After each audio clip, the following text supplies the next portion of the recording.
I feel a rant coming on. I am sick of men telling us what's best for our bodies. They're simpletons. Eat big, eat carbs, lift heavy. Okay, caveman, I am done playing nice and appeasing all these fragile male egos in the gym. So if you want to join me on my little rant, let's get into it.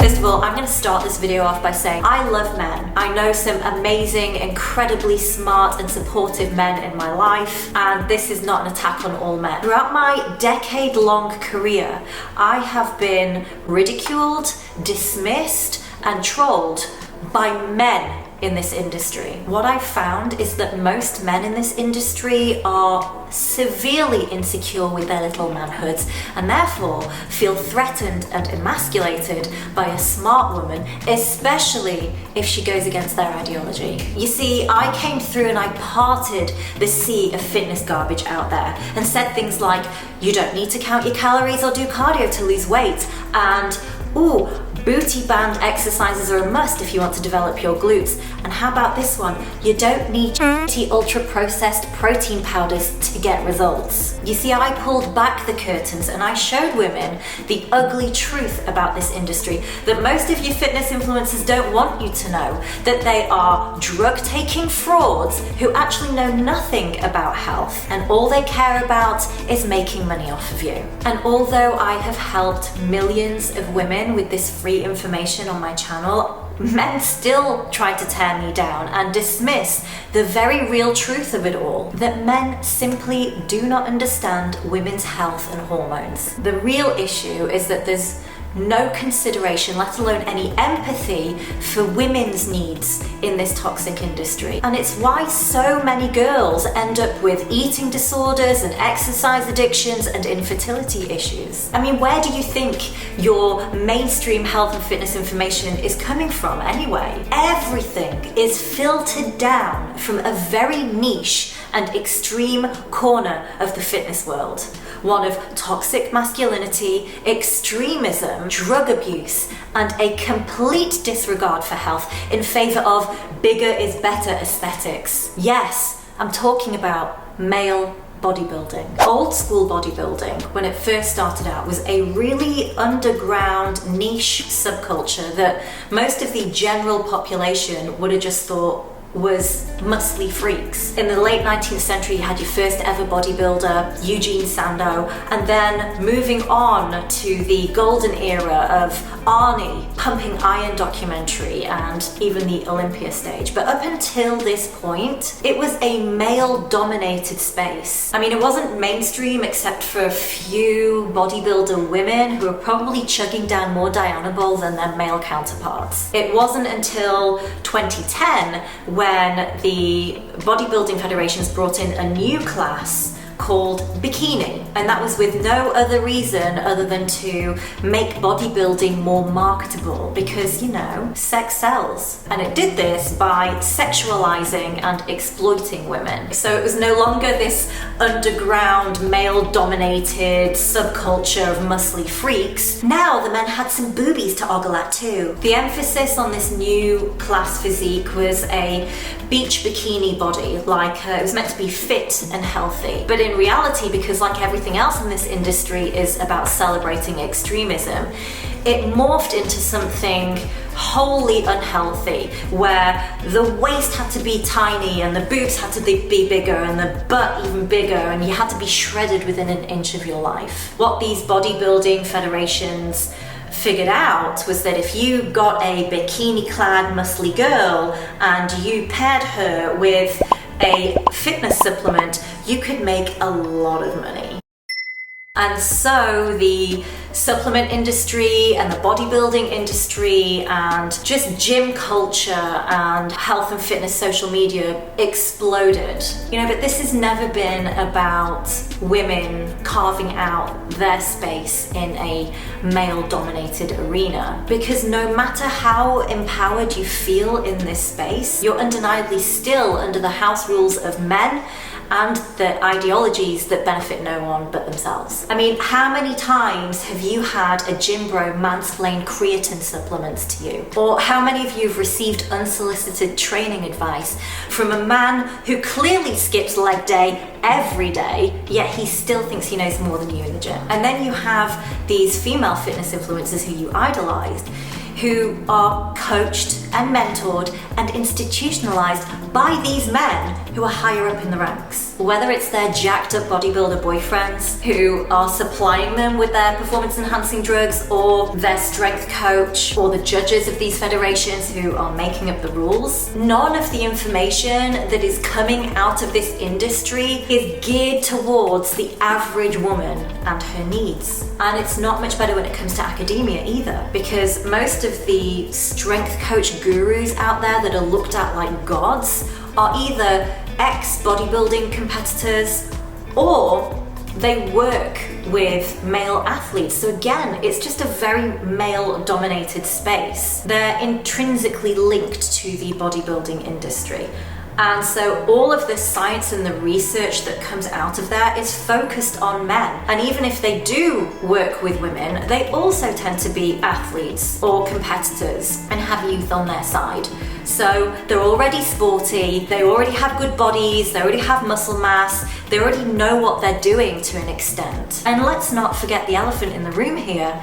Most of these people are on drugs, which totally skews what's actually achievable and attainable and relevant to you as an average normal woman who just wants to look and feel her best. And the scientific literature and the research that comes from these male gurus, very few studies both in nutrition and in exercise are actually woman focused. So at the end of the day, the science doesn't best represent us either. So I'm going to break down this pyramid scheme that is the fitness industry so you can have a really succinct overview on how things are run and where you're getting your information from. At the very top, which is the pinnacle of the pyramid, and what dictates everything that flows down from it, is a niche underground subculture of male bodybuilding, one of extremism and drug abuse. Below them and hand in hand is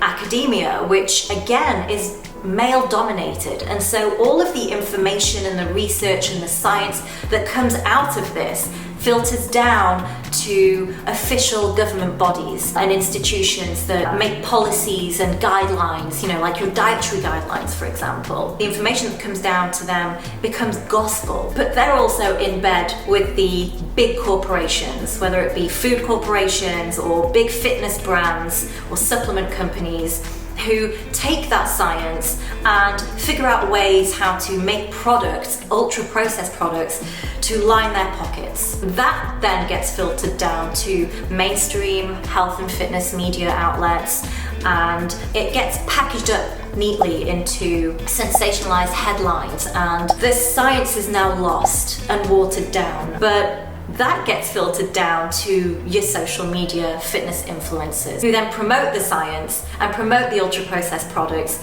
to you. That's where your information is coming from. It's not tailored to you, but because it has saturated and blanket covered the entire industry, it's just what everyone does. But just because everyone's doing it doesn't mean it's right for you. That's why I take everything with a pinch of salt, and instead I focus on my lived experience rather than taking the male-dominated textbook approach, no matter how scientifically correct it is. I don't care what it says in a textbook or what the masses are telling me if I've lived something and it's worked for me. This is about trusting yourself and learning about your own body, not idolizing people above you to be the be-all and end-all of everything health and fitness. Because it can be really overwhelming and confusing when you're bombarded by a sea of generic fitness garbage, which is also why I advocate keeping things as simple as possible. You really don't need half of the bullshit stuff these gurus are preaching. Overcomplicating workouts and making it seem like they've got some sort of secret information that you're not privy to. You can get results without all that bullshit. Staying as close as you can to nature and approaching your health and fitness journey in a more holistic way, doing it that way is so much less stressful and neurotic. You'll save money, you'll cultivate a far healthier relationship with your body and your food. Everything will become more intuitive, and with trial and error, you'll just know what works and what doesn't, regardless of what the science says. Ultimately, it just gives you freedom so that you're not shackled by this oppressive and toxic industry that wants to control you and get more money out of you. It's why I tell you that you don't need to do excessive cardio or count your calories to lose weight. It's why I promote a nutrient-dense animal-based diet. It's also why I tell you that taking care of how you feel on the inside is just as important as your workouts. It's why learning to accept yourself and love yourself is the real journey to health and fitness. It's why I tell you that the best supplements you can take are sunlight, fresh air, nature, sleep, and managing your stress, which, by the way, are all free, no discount code needed. I'm not a sponsored athlete. I don't have any affiliation to any fitness brand. I'm not out here selling other people's products, so I can sit here without my hands being tied and tell you the simple truth. Listen up, because here's all the gym bro advice that you really need to ignore. Because the fitness industry is largely dominated by men, it's rife with rigid workout plans and this kind of go hard or go home approach. Because of this, women have been brainwashed into thinking that in order to get results, they too have to take on this really inflexible and rigid approach to their health and fitness. You see, men live by a 24-hour daily hormonal cycle, and they have higher testosterone levels naturally. So their energy levels are relatively stable day in, day out, and they really thrive by regimented workout programs, and they can eat the same thing day in, day out for months on end. But when we try to stick to that kind of regime, we end up burning out. I remember when I first started, I just copied everything my partner Adam did in the gym. I ate the same as him, I trained the same as him, obviously a lot less weights and a lot less food. But I just felt off, where, you know, his progress was like this, mine was like this. It made me feel guilty, it made me feel deflated and just like a failure. But there's a reason why I was feeling that way, and that's because women are just built differently to men.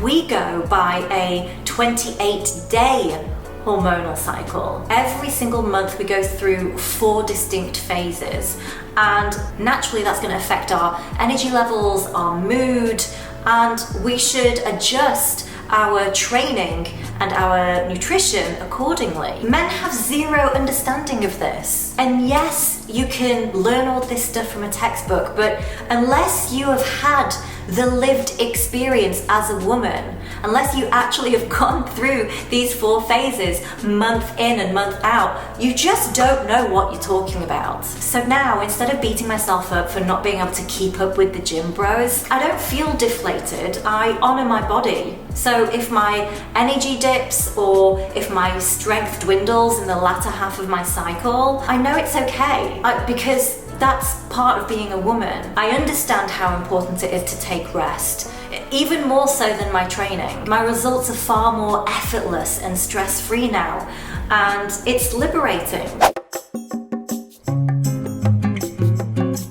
I'll be real with you, male coaches and PTs are when it comes to a woman's needs. You know, they might be jacked and have some plastic trophies under their weight belts from their bodybuilding comps, but that doesn't mean that they know how to train a woman's body. You know, we have very different preferences as women. We want to concentrate on areas of our body that most men don't even prioritize. You know, if you want big biceps and a pumpkin chest, massive quads and flat glutes, then go right ahead and get a gym bro to write up your training program. But if you're watching this video, I'm going to assume that you want to concentrate on other areas of your body. That yes, you want to feel strong and you might want to build a bit of muscle, but you want that to be in the right places. You know, you want to focus on your glutes and your core, and yes, you want to have a strong back and shapely arms, but just nice and toned, right? So you can't expect a man to know how to best train those body parts if he doesn't prioritize it for himself. I rarely see men training their glutes in the gym.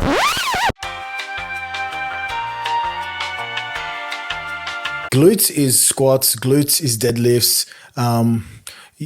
Definitely not doing a hip thrust. I don't want to see that ever. You know, firstly, it doesn't work. What? And it's not just the training that differs between us, it's also the method. What I'm seeing a lot of now is that women are trying to match the men, lifting far too heavy. You know, men are about getting strong, and most of them lift with ego and really poor form. And that's just not best for women. It's not how we get results. I mean, if you're all about strength and you're a power lifter and you just care about, you know, getting your 1 rep max on things, that's fine.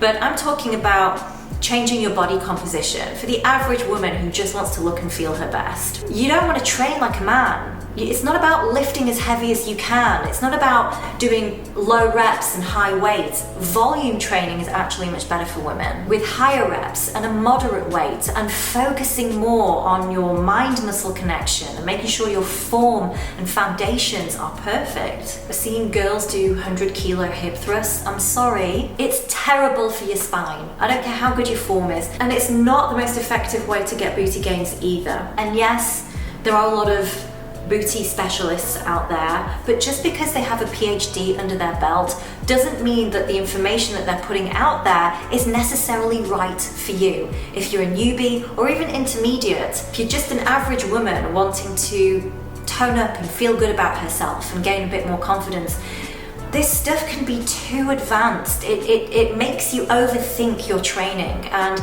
I'm a firm believer that there is an art to lifting weights.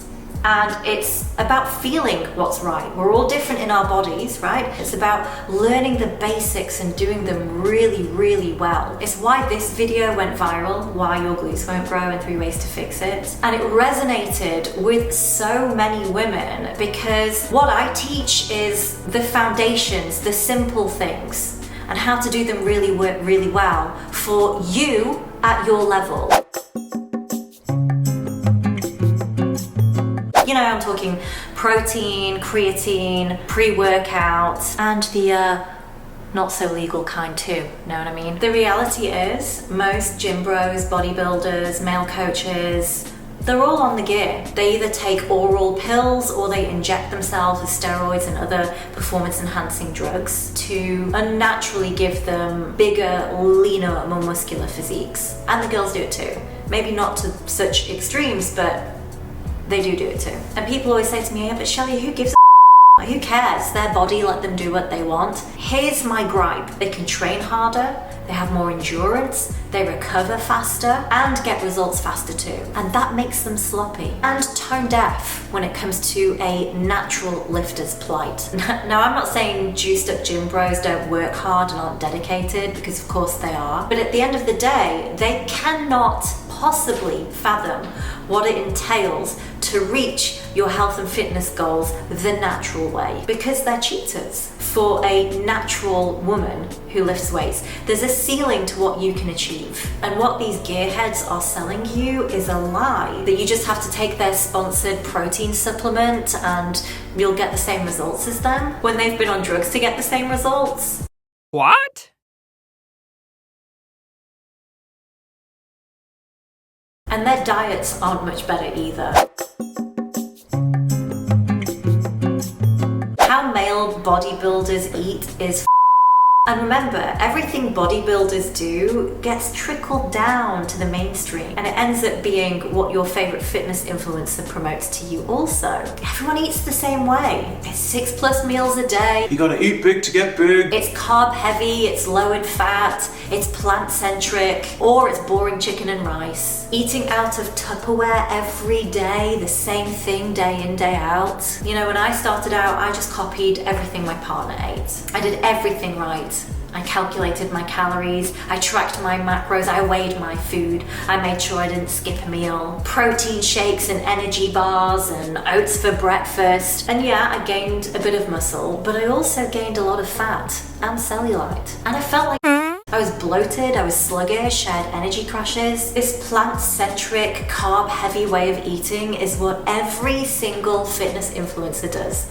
I mean, if I see one more overnight protein oats recipe on TikTok, I will scream. And don't get me started on cheat days with all the food porn obsessions. The fitness industry does nothing to cultivate healthy relationships with food, nor does it promote true women's health. It's just a copy and paste job filtered down from male bodybuilders. And so let me ask you this: if you're not a jacked up male bodybuilder, why are you eating like one? Learn how to nourish your body for your womanly needs, like supporting your hormones and gut health, because that in turn is what's going to help you build muscle, lose body fat, and be in the best shape of your life. The reality is that most of us eat way too many carbs for our needs, and definitely not enough protein, and even more so, definitely not enough healthy fats.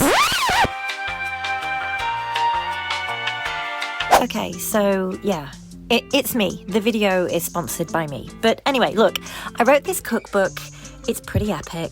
Now, if you want to build muscle, gain strength, lose body fat, but you also want to support your gut health and your hormones, or maybe if you're lost on how to eat for your cycle, or what to eat pre or post-workout, or even what to do on your rest days, and you just want simple, healthy meals that even your kiddos will love, then grab this cookbook. Link is below. I would never listen to a man about nutrition, because yes, eating for your goals is important, but learning to nourish your body according to your monthly cycle, that's a game changer. Thank you for listening to my rant. Although this seemed like a massive vent, it's not about bashing all men. What I want to do is empower you to start really trusting your own body and figuring out what works for you based on your own lived experience, and just drowning out all the noise. I think it's about time that we started to celebrate and embrace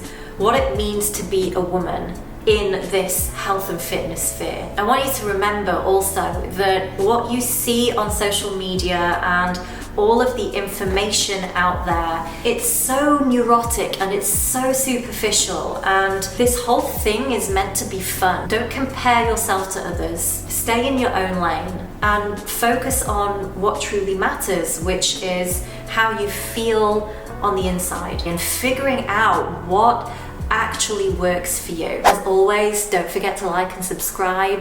Thanks for watching, and I'll catch you in another video. Bye.